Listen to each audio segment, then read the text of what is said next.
The iconic call of the common loon echoes across the lake waters and through the pines to our homes, vacation homes, cabins, and campsites. My name is Shannon Watters, and I'm a director with WAPOA, the Whitefish Area Property Owners Association, and a volunteer with the National Loon Center. WAPOA is one of the largest lake associations in Minnesota, and the National Loon Center in Crosslake is dedicated to restoring and protecting loon breeding habitats and enhancing responsible recreation. These two organizations work closely together in order to educate and inspire and preserve our land, lakes, and wildlife. We're excited to share with you our knowledge and passion in hopes that you will be excited about protecting our natural world. The entire community is so happy to have you here with us as you learn and build a lifetime of memories with your family and friends. The lakes are a shared ecosystem for wildlife, people, and plants. Loons usually nest along the protected shorelines in May and June and will incubate their eggs for almost a month. Once the eggs hatch, the small chicks are quite vulnerable. Staying at least 200 feet from nesting loons and loons with chicks, as well as from all wildlife, gives them enough space to safely go about their day. Don't forget to pack your binoculars or zoom camera so you can view loons and other wildlife from a safe, non-intrusive distance.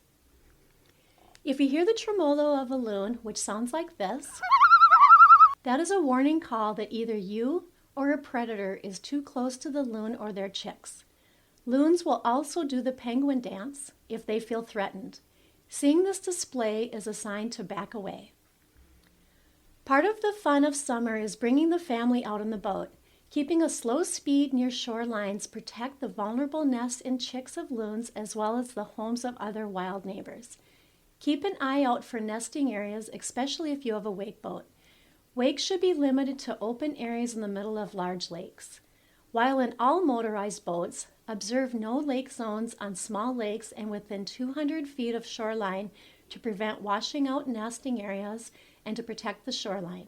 Docking at established mooring stations also keeps the delicate shoreline safe from erosion. Remember, all fast-moving watercraft should always watch out for swimming and diving loons. Like the loons, many of us enjoy a nice tasty fish. Lead-free alternatives for fishing tackle like tin, steel, or tungsten keeps our children and wildlife safe. Lost lead pieces at the bottom of a lake can be mistaken as pebbles by loons and other waterfowl who use those pieces to grind up food. Animals may also consume fish that carry lead jigs and sinkers.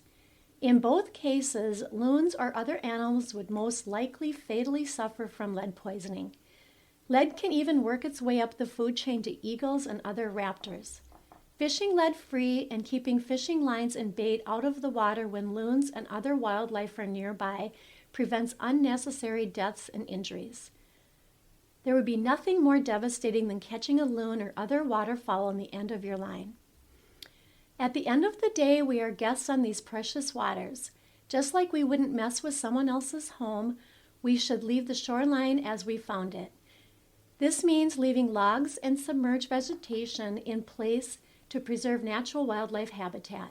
We all depend on clean water, and keeping any pollutants and unnatural substances out of the water keeps our beautiful lakes healthy.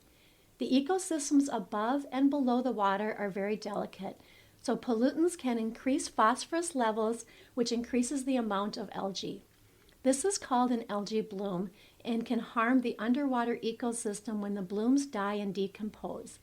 During decomposition, microbes consume dissolved oxygen, decreasing the oxygen level and harming or even killing fish and other aquatic organisms. According to the Minnesota DNR, phosphorus is added to the environment via fertilizers, pesticides, cleaning products, sewage or manure, wastewater treatment plants, and industrial discharge. We all can do our part to prevent water pollution by using rest facilities located on shore, not using soaps or shampoos in the lakes, and keeping and using trash containers on our boats and at our campsites. While on land, keeping our campfires more than 20 feet from the water's edge also prevents runoff and added phosphorus to the lake. When the time finally comes to pack up and head off the water, Don't forget to clean your watercraft and gear before leaving any water access or shoreland. Taking special care to remove any aquatic plants or organisms like zebra mussels. At this time, also make sure to drain all equipment by removing the drain plug and keeping the drain plug out when transporting your watercraft and properly disposing of any unused bait in the trash. This all helps prevent the spread of aquatic invasive species. Invasive species are any non-native plant or animal that can outcompete or overtake our native species, causing ecosystem imbalances. You can take extra special care at home by spraying watercraft and equipment with high pressure water or rinsing with hot water, then thoroughly drying your boat or using the provided AIS decontamination stations. Avian botulism due to invasive species has already sadly killed over 100,000 birds in parts of the Great Lakes.